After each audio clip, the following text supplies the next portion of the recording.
52,000 Roman soldiers, 80,000 Gallic warriors pressing outward from a hilltop fortress, and 250,000 more warriors closing in from the hills behind them. The year is 52 BC. Gaius Julius Caesar finds himself caught in the deadliest military trap of the ancient world. He is vastly outnumbered. The ratio is roughly 6-1. He is completely surrounded on both sides. He has a dwindling supply of food, no hope of immediate reinforcement from Rome, and nowhere to run. If Caesar retreats, the revolt that has been brewing in the shadows will explode across the entirety of Gaul, erasing 6 years of Roman conquest in a matter of weeks. If he attacks the fortress ahead of him, his legions will be slaughtered against its steep, fortified walls. If he simply waits, the massive army closing in from the horizon will crush his men against the very fortress he is trying to besiege. Most commanders in human history would have seen this geometry of death and surrendered. Caesar chose a fourth option. He did not fight his way out. He ordered his men to build their way out. In less than 4 weeks, the Roman army constructed a massive, nearly 40-kilometer double ring of fortifications. In doing so, Caesar turned his own army into the besieged and the besiegers at the exact same time. But how does a lone, isolated army subdue such overwhelming numbers on 2 entirely different fronts? How does an empire conquer a continent not with swords, but with shovels, timber, and terrifying mechanical discipline? To understand the Battle of Alesia, we have to look past the myths of Roman heroics. We have to look at how Julius Caesar turned lines on a map into a physical death trap, and how he proved a brutal military reality. The army that dictates the rules of the game will always defeat the army that merely reacts to them. To understand why Caesar stopped at the hilltop of Alesia, you first have to understand the war he was actually fighting. By 52 BC, Julius Caesar had been campaigning in Gaul, modern-day France and Belgium, for 6 bloody years. He had defeated tribe after tribe. He had built a bridge across the Rhine in just 10 days to terrify the Germanic tribes. He had crossed the English Channel to raid Britain. He had pushed Roman power farther north and west than any Roman general before him. On paper, sitting in the Senate House back in Rome, Gaul looked conquered. But Gaul was not conquered. It was burning. For years, Caesar had succeeded by exploiting Gallic disunity. Gaul was not a single nation. It was a patchwork of fierce, independent, and often warring tribes. Caesar would play them against one another. One tribe would rebel, Caesar would crush them with the help of a rival tribe, and the rest of the continent would watch in silence. But Roman conquest did something Rome could not easily divide. It created a shared hatred, and in 52 BC that hatred found a leader. His name was Vercingetorix. He was a young nobleman of the Arverni tribe, and he achieved what no Gallic commander had managed before. He turned scattered, bickering tribes into a unified military coalition. Vercingetorix was brilliant because he understood the central, glaring weakness of Caesar's army. Roman legions were a terrifying, almost unbeatable machine in open battle. But like all machines, they required fuel. They needed food. So Vercingetorix refused to fight Caesar on Roman terms. He instituted a ruthless, continent-wide scorched earth policy. He ordered his own people to burn their towns before Caesar could occupy them. Grain stores were set ablaze before Roman foragers could reach them. Gallic cavalry harassed Roman marching columns, cut supply lines, and forced the legions to march through a landscape deliberately emptied of all life and sustenance. For a time, this brutal strategy worked. It culminated at the Battle of Gergovia, where Caesar's legions were thrown back from a Gallic stronghold, suffering heavy, humiliating losses. It was one of the incredibly rare defeats of Caesar's career. For the tribes of Gaul, it proved that Rome could bleed. For Caesar's political enemies back in the Republic, it proved something even more dangerous. Caesar could fail. But Vercingetorix's coalition depended entirely on momentum. Caesar knew that if he could force one decisive, concentrated confrontation, the rebellion could still be broken. That confrontation began after Caesar's cavalry, heavily reinforced by Germanic mercenaries, managed to rout the Gallic horsemen. With his mounted arm suddenly weakened, and knowing that an open battle against the heavy Roman infantry was still too dangerous, Vercingetorix made a calculated move. He withdrew his forces, roughly 80,000 warriors, into the hilltop fortified town of Alesia. This was not a retreat born of panic. It was a calculated trap. Alesia sat on a high plateau. It was protected by steep rocky slopes, bordered by two rivers, and accessible only by difficult approaches. A direct Roman assault up those slopes would be catastrophic. Vercingetorix planned to hold the fortress while his riders slipped through the Roman lines under the cover of darkness. Their mission was to ride to every corner of Gaul and summon a massive relief army. Once that army arrived, Caesar would be the one caught in the valley. Most commanders would have seen the trap closing and immediately ordered a retreat. Caesar saw something else. He saw that if he could not take Alesia by storm, he could turn the entire landscape around it into a prison. What Caesar ordered constructed at Alesia is, even by modern engineering standards, a staggering feat of military architecture. The concept of field fortifications was not new. Roman legions had used them for centuries, but the scale, the speed, and the sheer tactical brilliance of what his engineers designed at Alesia represented something entirely unprecedented. The fundamental problem Caesar faced was geometric. He needed to simultaneously prevent 80,000 men from breaking out of Alesia, while preventing a relief force of hundreds of thousands from breaking in. His solution was two concentric rings of fortifications. The inner ring, known as the circumvallation, faced inward toward Alesia. Caesar's surveyors traced a line following the natural contours of the valley, stretching between 11 and 15 kilometers in circumference.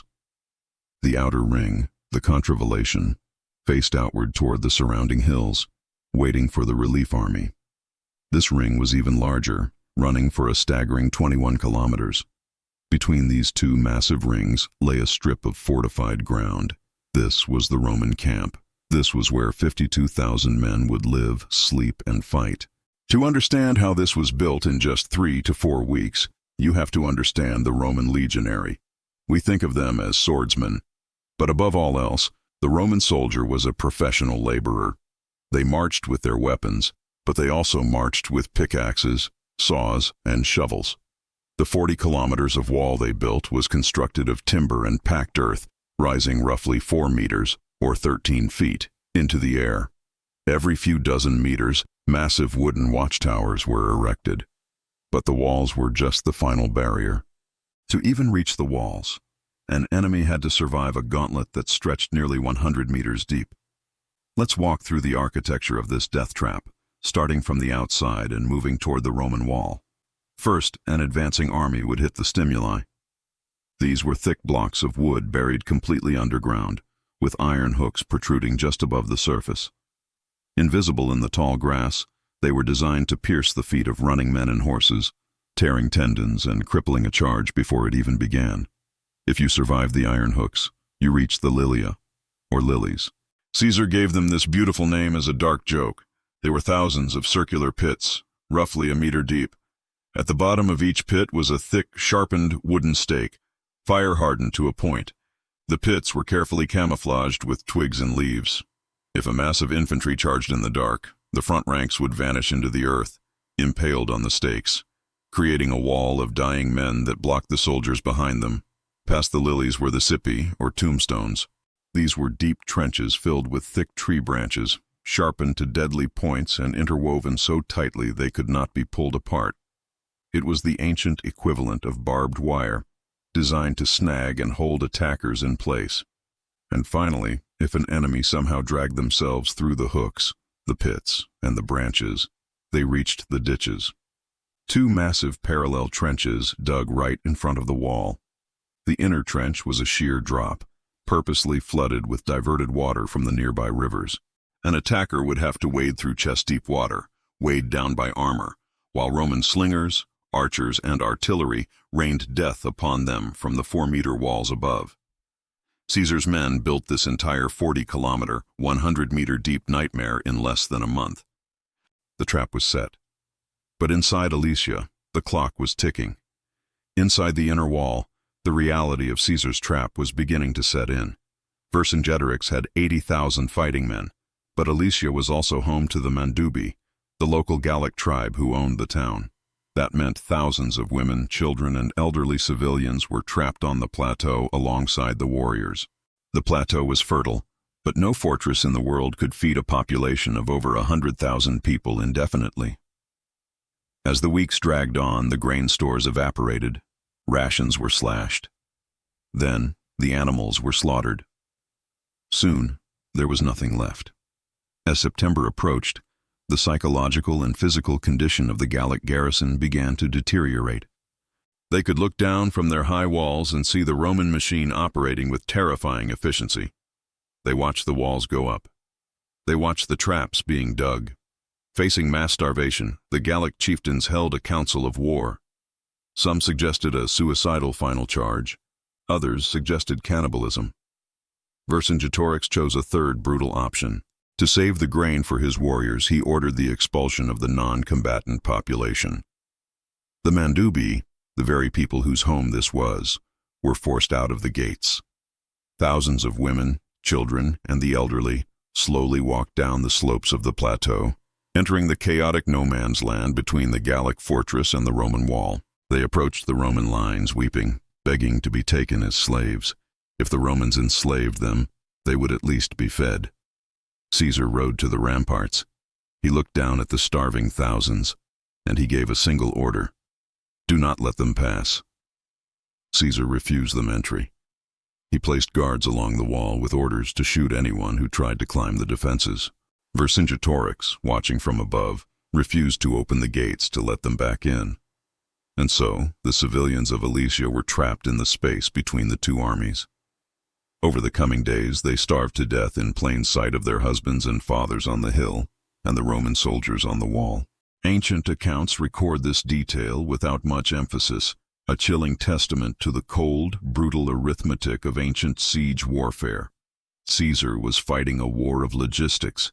To him, feeding enemy civilians was a mathematical error he was unwilling to make. But just as the garrison inside reached the absolute limits of human endurance, the horizon began to shift. Late September 52 BC. Roman sentries on the outer towers raised the alarm. Dust clouds choked the horizon. The relief army had arrived. Ancient sources, primarily Caesar's own commentaries, claimed this force numbered 250,000 infantry and tens of thousands of cavalry. Even conservative modern estimates place the number between 180,000 and 200,000 men. For the 52,000 Roman soldiers trapped in the middle, the sight must have been utterly paralyzing. From the walls they looked inward and saw 80,000 desperate Gauls preparing to break out.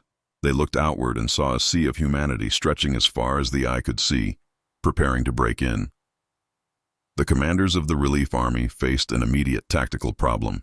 They had to break through Caesar's outer ring, and they had to time their attack to match a breakout from Vercingetorix on the inside. If they hit both sides of the Roman line at the exact same moment, the defenders would be stretched to the breaking point. The first major assault came during daylight. Gallic cavalry swept across the plain toward the outer wall, while Vercingetorix ordered his infantry down the slopes of Alesia to attack the inner ring. It was a highly coordinated, strategically sophisticated move. But this is where Caesar's engineering proved its worth.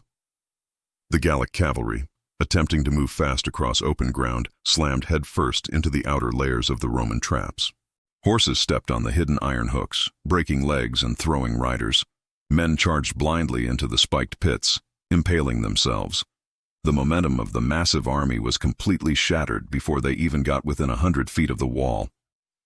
By the time any surviving Gauls reached the flooded ditches, they were disorganized, exhausted, and trapped in a bottleneck. Above them, Roman legionaries calmly hurled their heavy javelins into the packed masses, while artillery units fired heavy bolts that pinned multiple men to the earth. The first assault failed miserably. The Gauls realized that daylight charges into Caesar's kill zones were suicide, so they changed tactics. Under the cover of pitch-black darkness, the Gallic infantry crept forward. They carried massive bundles of brush, wood, and earth. Their goal was not to fight, but to fill in the trenches and build bridges over the traps. In the dark, the Roman artillery was nearly useless. The Gauls managed to bridge the ditches in several places, and soon fierce hand-to-hand combat erupted right at the wooden palisades. But Caesar had prepared for this too. The Roman army didn't just build walls. They built an entire communications infrastructure. Along the 40 kilometers of wall, Caesar had established a system of fire signals. The moment a section of the wall came under heavy attack, a fire was lit. Inside the Roman camp, Caesar had built a perfectly smooth ring road. When a signal fire flared in the night, Roman reserves waiting in the center sprinted along this interior road, rushing to reinforce the threatened sector in minutes. The Gauls were fighting an opponent who seemed to instantly materialize wherever they were weakest. The night attack failed, but the relief army had been probing. They were testing the 21-kilometer outer ring, looking for a flaw, and on the third day they found one. On the northwestern side of the Roman perimeter lay Mount Rhea. Because of the steep, awkward topography of this hill, Caesar's engineers had been forced to build the outer wall around the base of the slope, rather than over the crest. This created a dangerous blind spot. The Romans inside the camp could not easily see what was happening on the other side of the hill. And worse, the defenders on the wall were sitting at a lower elevation than the ground outside. The Gallic commanders saw the flaw. They assembled their best, most elite warriors, 60,000 men under the command of Vercingetorix. Under the cover of darkness, they marched in a wide arc behind the hills, hiding until midday. At noon, the trap was sprung. 60,000 Gauls poured over the crest of Mount Rhea, attacking downhill directly into the Roman blind spot.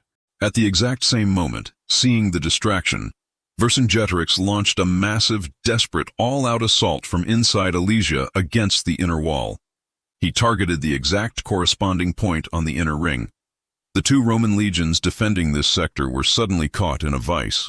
They were fighting uphill against 60,000 men on the outside, and fighting frantically against Vercingetorix on the inside. The traps were filled with bodies. The Gauls began tearing down the wooden ramparts with hooks. The Roman line, for the first time in the entire siege, began to buckle. The outer rampart was breached. Caesar, watching the battle from a high vantage point, realized his empire was minutes away from collapse. If the Gauls broke through here, the two massive armies would link up, flooding into the Roman camp. He dispatched reserves. They were pushed back. He sent more. They were ground down. Finally, Caesar realized he had to act as the ultimate reserve. Caesar donned his famous scarlet cloak, making himself instantly visible to every man on the battlefield. He drew his sword and personally led the last Roman reserves into the crumbling sector. The sight of their supreme commander fighting on the front lines injected a frantic energy into the exhausted legionaries. The line stabilized, but it was still vastly outnumbered. It was then that Caesar executed his final, devastating move. He didn't just plug the hole. Earlier, he had quietly ordered his cavalry, a contingent of fierce Germanic horsemen, to slip out of the Roman camp through a hidden gate on the far side of the valley. While the 60,000 Gauls were pouring all their energy into the breach at Mount Rhea, they suddenly heard a terrifying sound from behind them. The Germanic cavalry hit the rear of the Gallic army like a hammer. Already disordered by the traps and the fierce Roman resistance, the sudden devastating charge into their unprotected backs broke the Gauls' spirit. Panic rippled through the coalition. The attack fractured. Men dropped their weapons and ran, only to be cut down by the pursuing Roman cavalry. Seeing the relief army shatter and flee, Vercingetorix realized the terrible truth. His breakout had failed. The relief army dissolved into the countryside. The Battle of Alesia was over. The next morning, the gates of Alesia opened. Vercingetorix rode out alone. He wore his finest armor. His horse was beautifully decorated. He rode silently down the hill, passing through the horrifying landscape of trenches, stakes, and the unburied dead. He approached the Roman tribunal where Julius Caesar sat in silence. According to ancient accounts, Vercingetorix rode in a circle around Caesar, dismounted, stripped off his armor, and sat at the Roman general's feet. Not a word was spoken. Caesar accepted the surrender. He put the king of the Gauls in chains.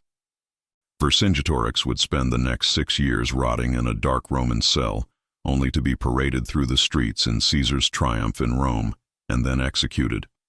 The war in Gaul continued in small fragments for another 2 years, but the spirit of the rebellion was broken. Alesia was the end of a free, independent Celtic Gaul. The political map of Western Europe was set for the next 4 centuries. Alesia was not the bloodiest battle in history. There was no single spectacular duel that decided the fate of the continent. What Alesia was the ultimate demonstration of a principle that runs through military history: the relationship between engineering, logistics, and victory. The 40 kilometers of wall did not defeat 330,000 men. What the walls did was convert those men into a series of smaller, isolated sequential problems. Problems that 52,000 disciplined, organized men could solve. The relief army failed because a massive coalition of tribes could not communicate or coordinate an attack across a 21-kilometer front. Caesar succeeded because his road network, his fire signals, and his absolute command structure allowed his smaller force to act as a single, rapid organism. Julius Caesar didn't fight the battle that Vercingetorix designed for him. He built a different battle entirely. The Siege of Alesia proves a cold, undeniable truth of human conflict. Battles are not won by sheer numbers or by the bravery of charging warriors. They are won by the side that builds the infrastructure of victory, long before the first sword is ever drawn.